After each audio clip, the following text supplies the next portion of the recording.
Dans les offres, les recruteurs ont tendance à mettre énormément de compétences. Ils cherchent évidemment le mouton à 5 pattes, la perle rare, qui n'existe pas forcément. Donc la première chose, c'est déjà de ne jamais se retenir de postuler parce qu'il est très important de savoir différencier une compétence cruciale pour le poste qu'on va vous demander d'une compétence qui est annexe où le recruteur s'est fait un petit peu plaisir sur votre profil.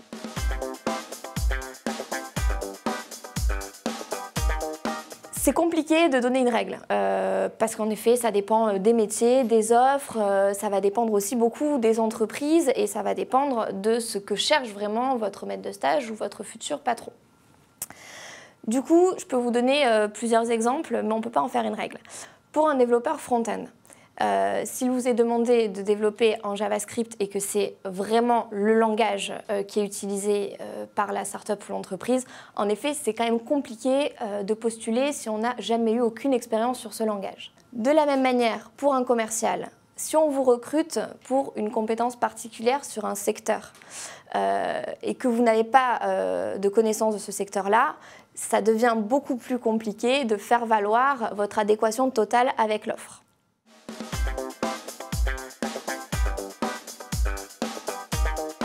Déjà, la première chose, c'est de ne pas mentir. S'il manque une compétence importante que vous n'avez pas, vous ne dites pas si, je vais gérer, il n'y a pas de problème, parce que le jour où vous serez embauché, il n'y a rien de pire que de décevoir un employeur. Donc d'une, vous admettez.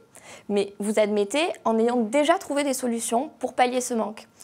Par exemple, vous montrez que vous êtes capable de vous adapter très vite. Vous donnez des exemples de précédentes expériences professionnelles où vous avez appris très rapidement, par exemple, la maîtrise d'un logiciel. Le top du top, c'est de repérer en avance un MOOC qui correspond à la compétence qui vous manque. Il y en a énormément, notamment sur les métiers du digital et du web.